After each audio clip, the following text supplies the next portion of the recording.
Hello, friends. It's the Cinemondo podcast. And today is guest day. We have a guest. Yes, we do. Our guest today has a new film out that is currently streaming on Amazon Prime. It's called Old Henry. It stars Tim Blake Nelson, Stephen Dorff, Scott Hayes, Gavin Lewis, and Trace Adkins. Our guest wrote and directed it. We're very happy to have Potsy Ponciroli on the show. Hi, Potsy. Hey, everybody. How you doing? Welcome. Thank you. Yeah. There you are. Sorry about that.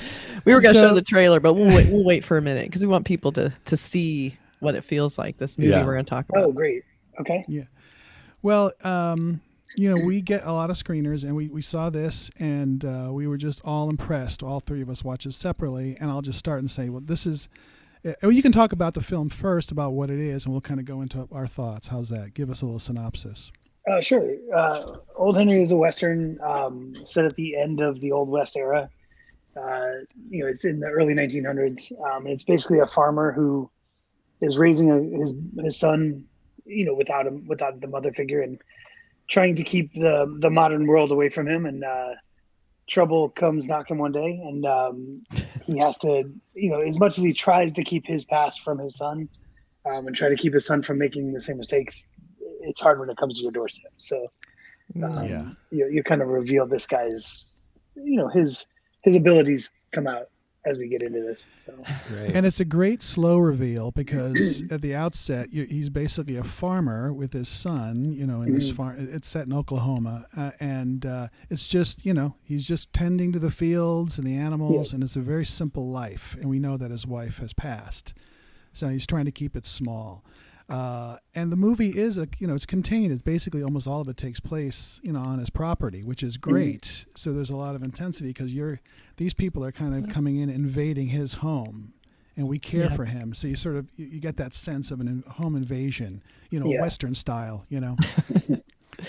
Well, I liked just how it sort of slowly opens up. Like I like the sort of, you're kind of lulled, and then we see the original act that happens, and then Henry's just out in his yard and he sees this horse, and then I love seeing just the blood on the saddle, and it's like he kind of knows immediately, well, I guess I gotta go look for this guy. Like he knew he did. There was no like, oh, what's this doing here? This is weird. It was like he's seen this before. So I really liked that. And you can't just call the police in those days. That's the thing about Westerns to me that I love them. One of the things that is so effective about Westerns, because they're all kind of isolated, you don't have a telephone, you don't have any technology, you can't jump in the Jeep and go drive over to the next town real easily, and you're on your own. If you have a farm and some bad guys come to your farm, what do you do? I think that's what's romantic about the Westerns in general, is in settling the West, and any of those stories is you had your pistol, and that was what kept you from life or death, and that how good you were at it. Right. And because we really didn't explore until we had those kind of weapons. And so it gave you if somebody comes to your door. That's true.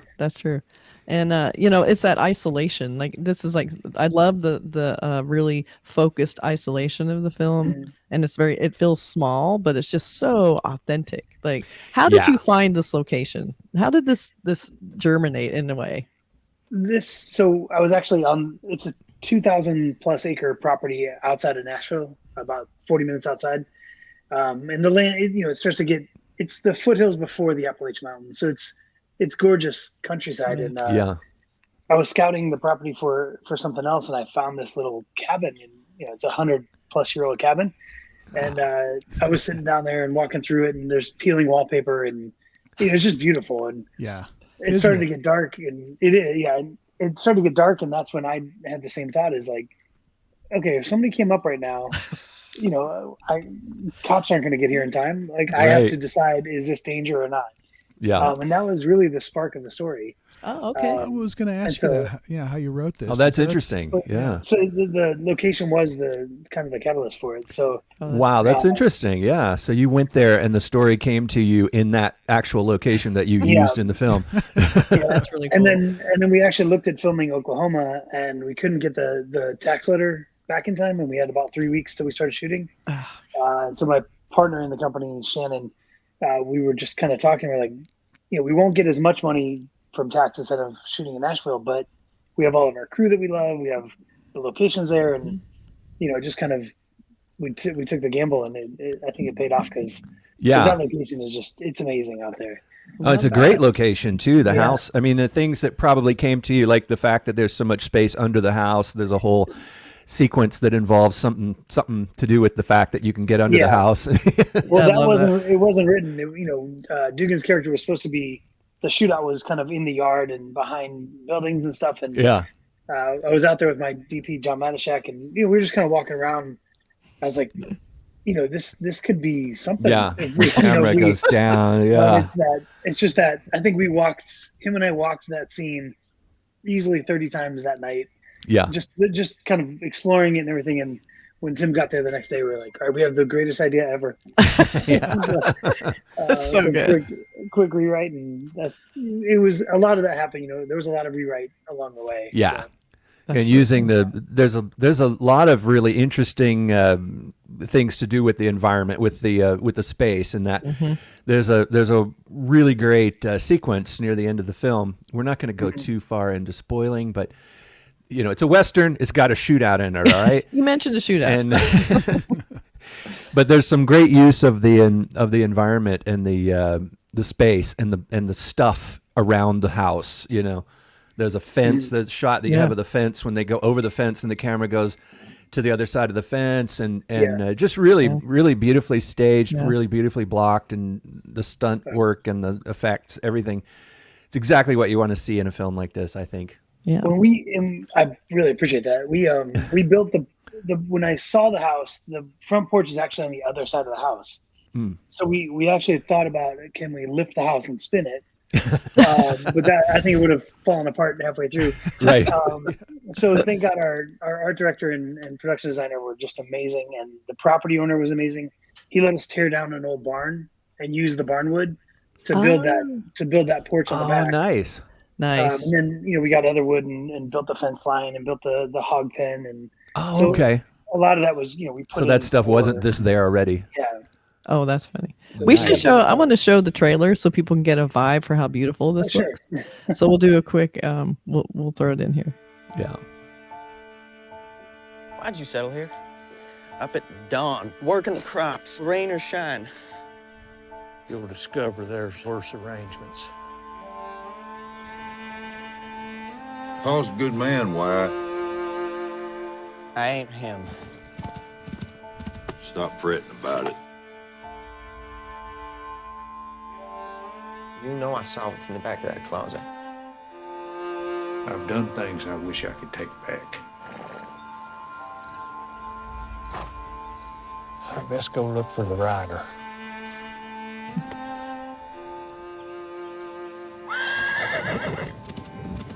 Is he alive? Barely. What do you think happened? Some kind of shootout? Stay here and keep an eye on him.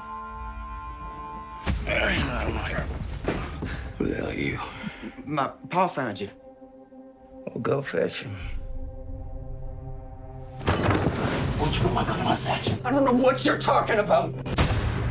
You better think long and hard on what you got yourself into. Funny, I was about to tell you the same thing. Riders. There gonna be 3 of them. I'm Sheriff Sam Ketchum. We've been scouting for a man on the run. He's dangerous. They ain't lawmen. They bank robbers. Your last name McCarty? That's right. First name? Henry. Why they didn't shoot you dead, I don't know. I got this crazy idea. There might be more to old Henry than meets the eye. Some shaky old farmer? He didn't hold that pistol like any farmer I've ever seen. Listen to me. What's going to happen will happen quick. You got a lot of fight for a farmer. You have no... Uh-oh. What happened? Oh, no. Technology. Oh, my God. You have no idea is what he said. We have no idea how this trailer That's ends. how it ends. That's it. So That's sorry. it. Trace Atkins' bloody face, I know, and I'm riveted. I'm like, oh, keep going. I know. So sorry that happened. But gorgeous. I think everybody got the idea. If you haven't seen the trailer, go look at it. not just from us. Just the film is really- beautifully shot too. You have to really scream the name of your DP here. Yeah, John Matashak. Yeah. He's a buddy of mine. He did the second season of Still the King with me, and we just have a very easy shorthand and really got along. That's and, great. We've been friends for years, and so it was an easy. When this came up, I was like, "We're making a Western." He's like, "Yep, let's do it." And so Yeah. it was very easy And pull. But And one more thing about the location. I mean, those scenes. I mean, that looks like what I think Oklahoma looks like. Right. It looks like the Midwest or the West. It's amazing. It's like it has that expanse, which I don't necessarily think of as Eastern Tennessee. When we every scene is within about 3,000 feet of that house from the vistas. Wow. So it's all right there. Oh, nice. Which is, let us, we had one base camp and that was it. So That's great. Yeah. Really helped. Wow. So what kind of research did you put into this? Because it looks so authentic, and even just the wardrobe, the casting was so good. I mean, we'll talk about Tim Blake Nelson. And the dialogue and the delivery of the dialogue. Yeah, it feels so like authentic. So that obviously you guys must have put some research into that because it looks so really good. So what kind of research was that? I mean, for one, having fantastic art and production design. And Maybe that's it. And then Brianna Quick was our wardrobe stylist, and so she had a way of making. That was the biggest thing, is just not having it be. You watch westerns, and you see new shirts and clean shirts, and I hate that. So and teeth, like clean teeth, right? The white teeth. From the beginning, it was the filthier the better. These guys wash their clothes once a week. I'm sure they stink. So and even like Stephen Dorff, who obviously his character was a little more polished, but you still felt like even though his clothes looked really good, they looked like he'd been wearing them for a while. And I just love that idea. He still looked good, but you could tell he was living in those clothes. I mean, a whole different level from poor old Henry, but that's what I loved. I want to appreciate that because I've seen a lot of westerns, and that always bugs me. Like you were saying, when you see these really crisp, clean clothes, people walking around, you're like, no. It just takes you out of it immediately. It does. There is a certain kind of romance to extreme dirtiness, like when you feel like you're watching this film and you can smell these people, Right. like you were saying, it's like, and that's the way it was back then. Nobody, it's like even Wyatt is kind of more of a modern looking. He is the young Justin Timberlake hair, which we would say to him. But there's something. His audition was so good, and there were some kids that were a little dirtier and a little more Old West looking. Right. But Wyatt, the idea that he wants to be in the modern world, because in 1906, there's cars, there's tractors, there's in the big cities have skyscrapers, and so you're kind of finding this hole in the West that is still untouched and still so I liked that Wyatt kind of felt a little more modern than Henry. So. I love that was a choice. That's really cool. That was a choice because when you see, he looks so fresh and new compared to everyone else in there, and it looks like he really is not part of this world. He wants to be outside of the world, and he keeps talking about it.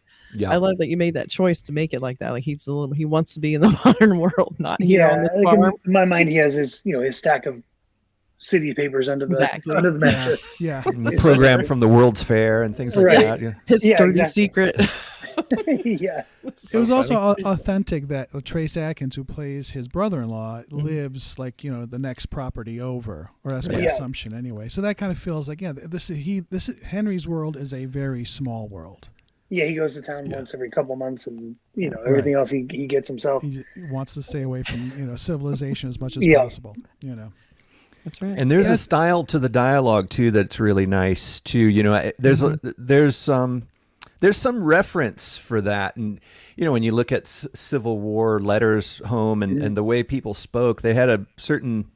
It was almost like they'd read their Bible a lot, and they pronounced their words in a certain way, and that I always appreciate when I can sense that was something that was an element in the production of the film. It's like let's make the way they speak, the cadence and the type of words that they use.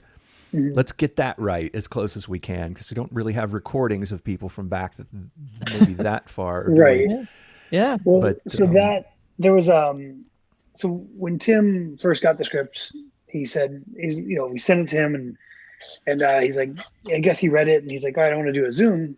So we got on a Zoom for a couple hours, and we hit it off. It felt like, everything was going good, and I was answering his questions right. And he, at the end of the call, he said, do you mind going back in the scripts with me and just kind of look at my character and look at the, just kind of go through it and let's talk about it. And I was like, 100%, because, it's Tim Blake Nelson. He's worked with every great director on the planet. Right. So hangs up. He's like, all right, let me think about it. Calls 2 days later. He's like, I'm in. And before he signed his contract, him and I spent probably, I'd say 6-8 weeks talking every day for a couple hours about everything from old movies to old books to, he'd be like, let's go read this, or I'd say, let's go watch this. And, just kind of introducing each other to references. And one book we read that really stuck out was Pat Garrett's book on Billy the Kid. Right. And it had so many quotes that Billy said, and it was the way he spoke. And that, we took some of those quotes and kind of adapted them into here, into the way he spoke and everything. And then the biggest thing I think we did was take about 50% of Tim's lines that originally were in there out and just threw them away. Wow. Okay. And that was, Tim was heavy on that because he just wanted to speak less and do little. And it made sense. And it was like, I love that angle of what he brought to that character, because it really was, it's quiet, and he doesn't want to give him information away because one wrong word can give a hint of his past. So, yes. So he really approaches, he puts so much thought and so much practice and down to even, practicing with the pistols and the shotgun scene where he had to reload it. He spent, I'd say, 2 months with the shotgun, just loading and unloading in his room every night. Yeah. That's funny. And then on set that night, he blasts 2 shots under the house, walks around, he has to flip it open and load it fast and go back, and it wouldn't work. And he's just like, I practiced this, I swear. We kept breaking takes. And finally he hands it to our armorer, and he's like, hold on. And the armorer's like, just do this. And then the armorer got stuck because there was something in there. Something stuck in there. Tim was like, not my fault. Yeah. Well, I knew what I was doing. Yeah, he's very well rehearsed. Just an amazing professional. It obviously shows. He looks like, oh my God, he's so good. He's a Western guy from 1906. He lives it. It's amazing. For sure. Yeah. He looks really tired. Like, he looks like the world's weighing down on him. And I love that every time I took his lines out, he looks like he just minimal. Like, he doesn't want to say a lot. Like you said, I love that everything he says seems very intentional. And I love that too. Like, he's just that guy of like, he's just going to turn around and give you a look and then walk away. He doesn't have to explain anything. Yeah. I thought that was really great. He's amazing. And he's a shorter statured person. So it is, we had to sell that that he was a force. Yeah. And he does it incredibly well, I think. He does. So, and he didn't want to be a flashy gunslinger. Right. Not to get into the reveal of what he is, but the historical figure in question was a little more showy. And so that, I think, he comes across as old Henry the farmer who is protecting his farm. That is the reality of it, and so that's, and everybody back then had some level of skill, probably with the firearms, like we were talking earlier, that was your police department, that was your cell phone.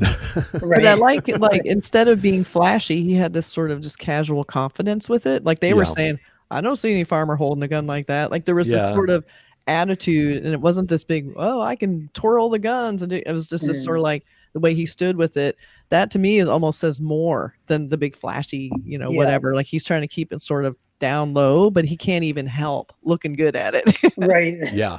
That's so good. And even in only a few people will catch it, but when he goes to get the gun the first time Ketchum comes out, he goes to the closet, pulls the gun out, he can feel it's lighter. Yes. So you can tell the bullets are empty bullets now, because Wyatt had shot him. So he does this and he smells it. Yeah. And I didn't know that going in. And our armorer Sparky was like, gunslingers can tell the weight of an empty gun versus a loaded gun. Yeah. I was like, that's amazing. That's a great. Yeah. Of course, this guy would know that is. So that's one thing we kind of added in the moment. I love that you guys, off the cuff will add these authentic moments to it, like the house thing you were talking about, and then the gun thing. Like that's smart to pivot with the knowledge coming in at all sides. That's it's good that you're open to that, because I think it showed in the film. And we do things like that nowadays. I know, for instance, with me, when I pull the soy milk out of the refrigerator, I can tell if there's, if it's full or if it's empty. He's an expert at soy milk. Same I premise. can totally tell. Yeah. Yeah. Right.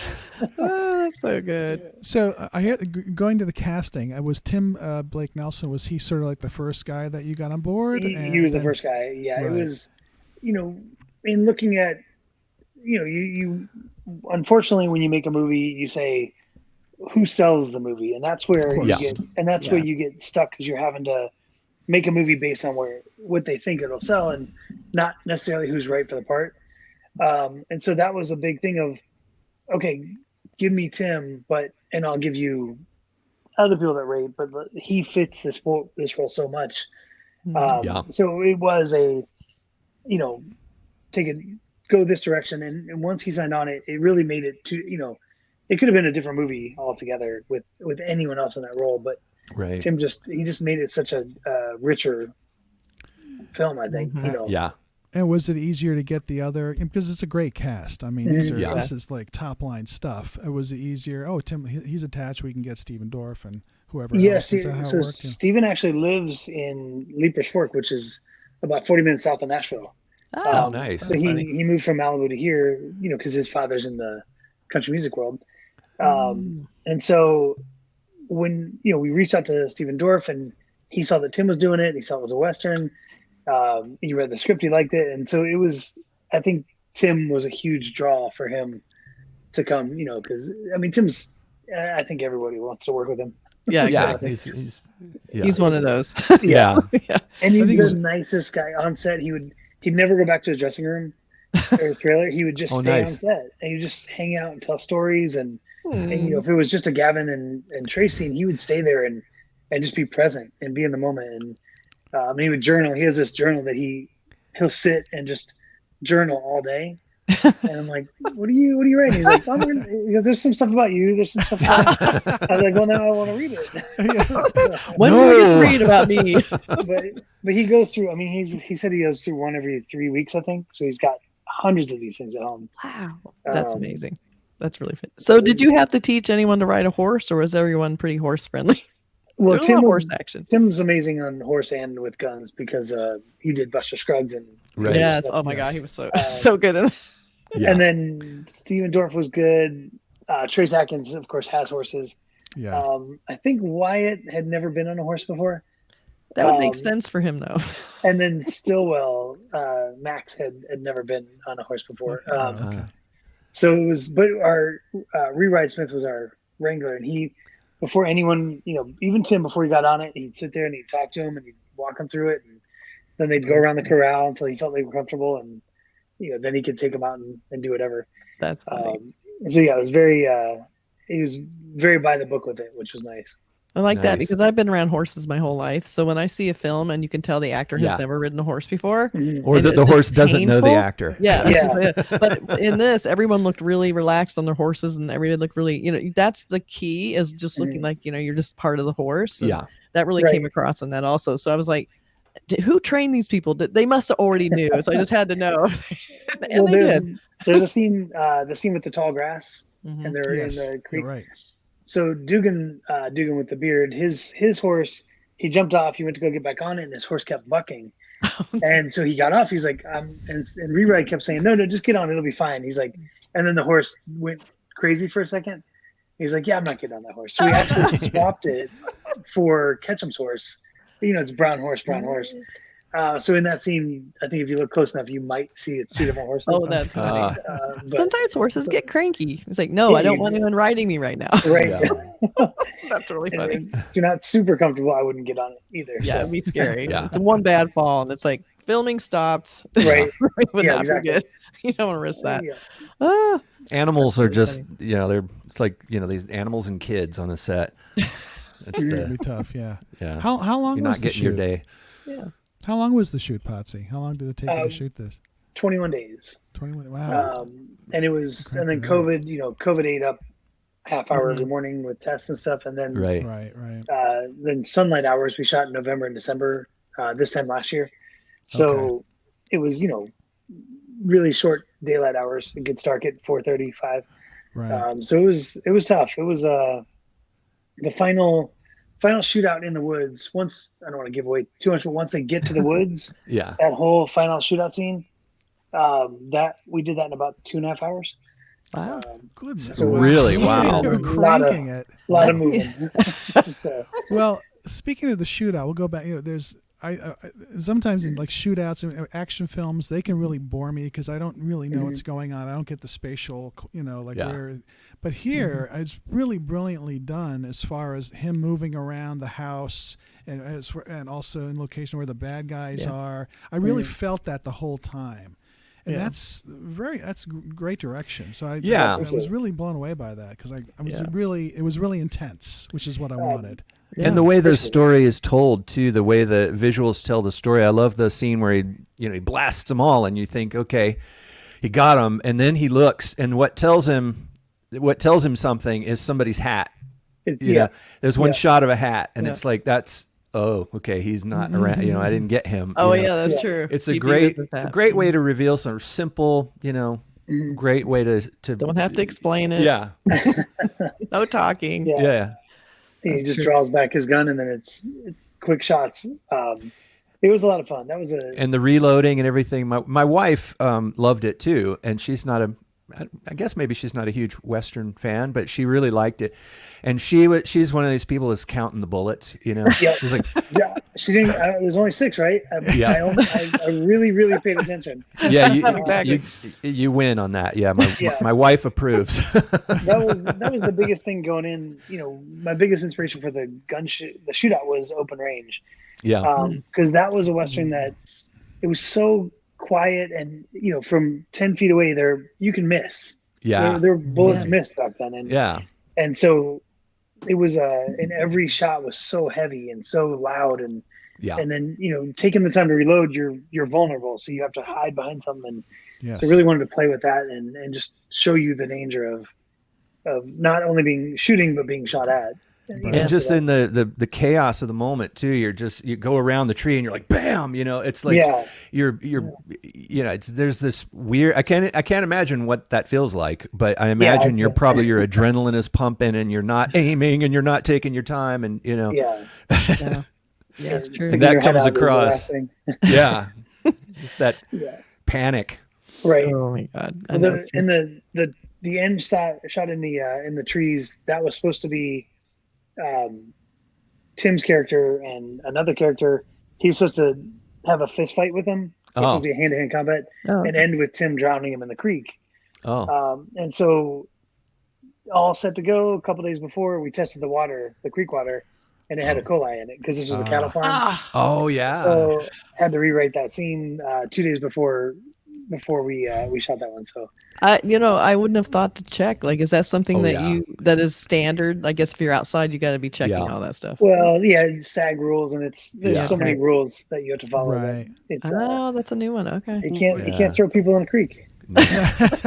You don't know what's in there. Right. I worked on a film once that we were in Cleveland and had to do some stuff in the Cuyahoga River. And the same kind of thing. It was in the script that they jump into the river, and they got some folks out there to test it, and they're like, "Good Lord, don't even look at this water." But it looks so pretty. Literally poison. And they would have been fine, I'm sure. But you can't take the risk. Exactly. That's true. That's really funny. Yeah. So what's your so do you consider yourself like you're going to do Westerns? Do you have what's your next big film? Like, you did it so well. I'd be like, well, he's obviously going to just do Westerns, but you're Sergio Leone. Yeah. What's your next? Funny because I got to go to the Almeria Western Film Festival in Spain. And part of the festival was on where those old Westerns were filmed. Right. The old towns. And Sergio Leone actually designed the town, one town. Oh, that's and they're insane. They're so pretty. Because you got to say, here's the sunset, and I want every shot with either a vista or a sunset. Nice. It was crazy. And when the camera cranes over this building, I want to see that town right there behind. And it fits perfectly in this. And that's really smart. So I was like, all right, there's no just Western guy now, but I don't want to. So I actually turned down another Western because I feel like if I do another one now, I'll have to go down that road. Mm-hmm. So what's your next? Do you have something coming, or are you interested in a certain? Well, I'm kind of leaning because Still the King was a very, very broad comedy. I'm sure you didn't see it. Nobody did. I'm gonna watch it now. That's with Billy. That was with Billy Ray Cyrus, right? You got it. On CMT. Right. Mm-hmm. And we did 2 seasons of that, but so that the humor side of that was a lot of fun, and we had bar fights and we flipped a bread truck and I tried to get action things in there when we could, but I loved the drama side of this. So somewhere a little right of the comedy or left of drama, something in there with like a dark comedy with some action. And I found out there's one I'm attached to now that I didn't write it, but it's an amazing true story. So we're just going into casting now, but I can't really say because they don't want to announce it yet. So there's a lot of secrets. Yeah, but it's action and it's comedy and it's a lot of fun. So I'm really excited. Oh, excited. Well, your company is Hideout Pictures, based in Nashville with your partner, and you have some other, like Ted K is a film that you were EP'd on, right? Right, correct. Is that out yet, or is that coming out? Ted K should be. It went to Berlin, and then maybe it's not out yet. I'd love to see it. I mean, it's the story about Ted Kaczynski, kind of up the bomber. Kind of what those guys did. It's amazing. They shot over a year. Took them over a year to shoot, and they shot every season, and they actually rebuilt the cabin on the spot. His cabin was. Oh, nice. And they used some of his tunnels that he had out there. And, wow. And Shelton Copley was just, when you see him as Ted Kaczynski, he looks like, I mean, he does it. He went all in on that. So yeah, I want to see that. Amazing. That guy can do anything. I think he's an actor. Seen him in really some things. That's true. Not just District 9. Right, exactly. But our company does, we fund other movies. Then we do physical production, where we develop our own films. Gotcha. And then, we can do gap financing or so we kind of different stages of it. We can jump in. Oh, that's cool. I'm sure it's nice to do it outside of the Hollywood, like LA, doing it somewhere else, like where you live, where it's, and you get to know everybody. It's a smaller community, but people work with, it's a great business model to keep. We love it here. It's unfortunately our tax incentive is terrible, but my partner is actually in Georgia right now looking at, there's a place called Rome, Georgia, and he's looking at land. We're thinking about building a studio out there. Oh, nice. Because the tax incentive is so much better. Yeah. I didn't realize they were so much better than Tennessee. Tennessee's only 25, but by the time you take everything out, I think you land around 18%. Compared to like 30 something and in Georgia. So it's a lot of money. That's a lot of money. That's true. Yeah, we're all from Georgia. So you are? Okay. We know the area pretty well, and I have family that live in Tennessee, and it's all We all grew up back there. I grew up in Tallahassee, Florida, and then went to Georgia. All 3 of us met in Georgia, actually. Okay, nice. Yeah. Back in the old CNN days. Yeah. Right. Yeah. Turner. Yeah, we all worked for television back then and now, too. Yeah. We moved out here. We pay really high taxes. Everybody's in LA now? Yeah. Okay. Yeah. Movie fans. Here we are. So speaking of movies, we always ask people who make their own movies, what was it that made you want to make your own movies? Like, is there a film? Is there a moment? Staying up late watching Jason and the Argonauts or something, or that's Burk's moment. That's mine. Obviously. I mean, you can have my Aunt Aria. She always tells me, even today, she's like, ever since you were 8 years old, just running around, that's all you ever wanted to do.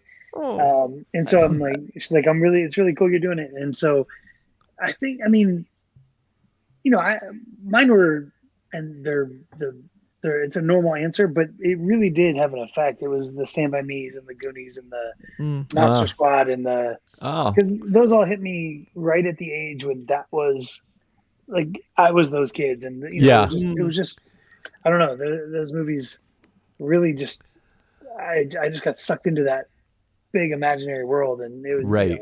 That's it was cool. amazing. So I've been for the last 2 weeks. I keep calling my partner. I'm like, I have the sequel to Goonies. I have it. And he's like, I'm like, so I'm like jotting down notes. I don't know. I wouldn't redo Goonies, but I would do a sequel to Goonies. You know, Right. some movies, like, why haven't they? Like, you know, some Yeah. movies like that, like, why wasn't there a sequel to that? Like, why wasn't there a sequel to Lost Boys? Why wasn't, you know, Right. there's some I think movies that because need sequels. they're so revered that anyone Yeah. that Yeah. puts that on is already starting in the negative. That's So it's better be outstanding. Yeah. Plus, So- don't you have to Yeah. get like Steven Spielberg's, blessing? Yeah, things like exactly. that. Oh, so you do? that's Okay. going to cost for the Goonies anyway. He was Yeah. the EP on that. So Oh, yeah, that's true. I think what got me into it is the new Ghostbusters looks like they actually did it correctly. It should be a good sequel. Yeah. yeah, It looks it fun. does look good. Yeah. Yes. So I can't wait for that. I know. Oh. It's, So Well- the Goonies and Stand By Me, those are kind of like, would they be kind of horror adjacent? Have you ever thought about like doing kind of a horror-ish, maybe horror comedy? a little bit. I like horror movies. I don't know. It'd be probably horror comedy to some degree. Yeah. I think everything needs a little bit of comedy. Yeah, it does. Yeah. Old Henry has 2 moments. That's about it. Two moments. But They're pretty good, but they're welcome. yeah. though. Yeah. they're very small. But I think I think you need the highs and the lows. So Yeah. I think you got to have those comedy moments. But Yeah. Yeah. Well, real life has comedy moments, you know. yeah, even in the sad times, you can Yeah. have a moment Sure. of laugh. So Yeah. Yeah, that's true. And then I love horror movies, but most of the ones I really like are pretty much horror comedies. You know, like Shaun of Was the that- Dead or something, where Yeah. they're solid horror, but there's also comedy. you're right. But you know, And see, they've- like Stand By Me, it was it has that nostalgic, kind of humor in it, but it also is very sad.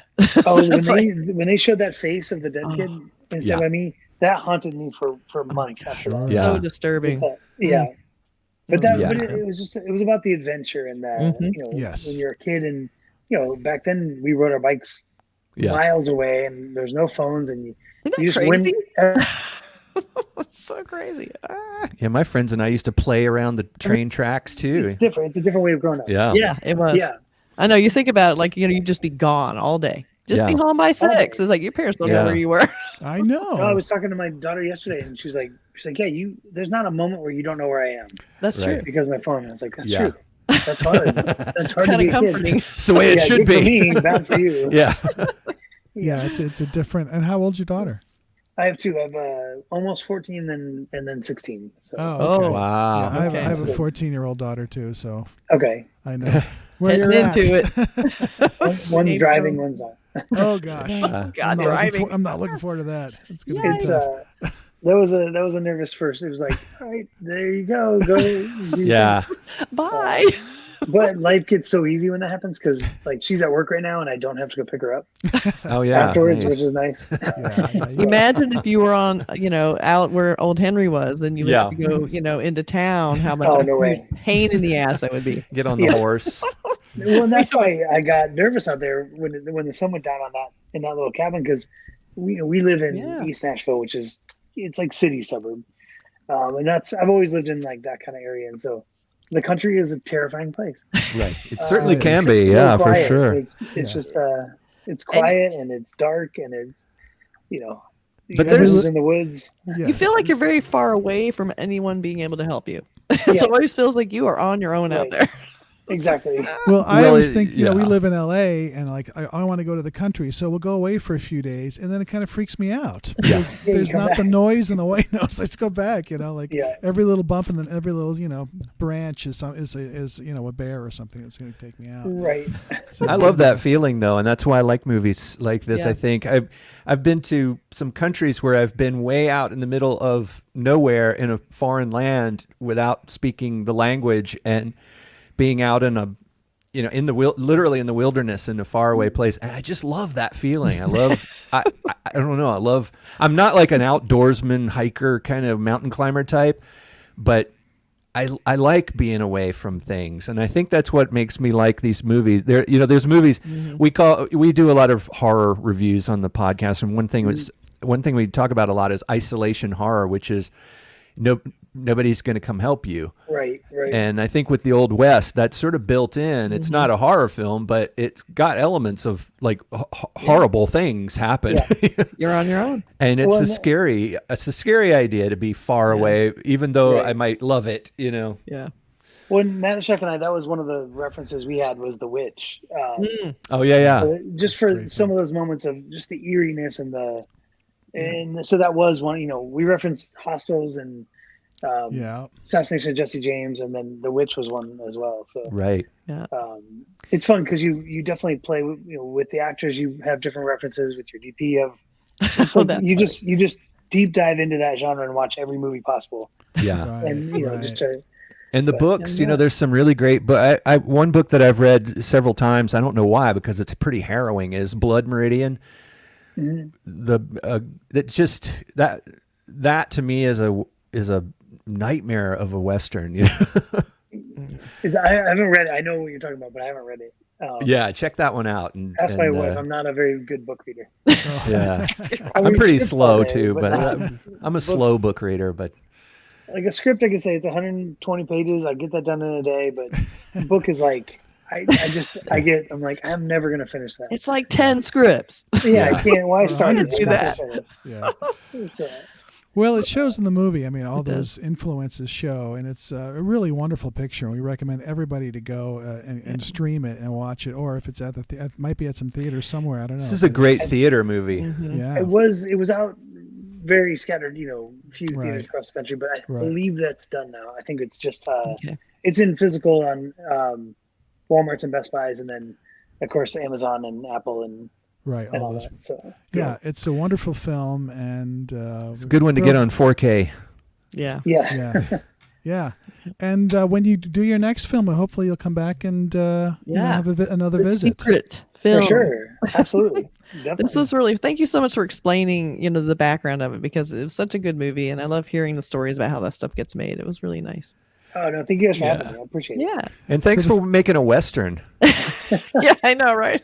Well, I feel like we did it, and then all of a sudden everyone was like, "There's so many Westerns coming out." And I was like, I feel like we were right on that wave without knowing. It's not true. People are in the mood. I heard that. I can't without spoiling, but there's a sequel to an old movie from the 90s that is coming soon, and they might be a little upset because I feel like we just basically did that. Okay. Yeah. Check for that. Early bird catches the worm on that one. Right. Yeah, don't listen. La la la la la. Yeah. Well, our guest has been Potsy Ponciroli, who wrote and directed Old Henry, and he's got a bunch of other things. Check out his IMDb Pro, and thanks for being on the Cinemondo show today. And go look up the trailer, because we showed part of the trailer, and then it got hijacked or something. We showed most of it, but there's some critical stuff. So, but it was great. Definitely watch the trailer. Yeah, definitely. Thanks for joining us. Just watch the movie. You have to promise you have to promise online here while we have you. You have to promise that you'll come back again. Oh, definitely. I love these. These are fun. Okay. Oh, now you're obligated. I secretly now. want to do a podcast, but I don't know what God. You can always come on. We can talk about movies. We actually have other people on come on. We just talk about whatever strikes your fancy. So we if you ever want to come back, just call. We can make your dreams come true. Yeah. I need earphones and a nice mic. That's right. Yeah, really. So easy. We'll set you up. Yeah. Thanks, Potsy. Thanks so much. Good to meet you guys. Bye. Bye-bye. Thanks. Take care.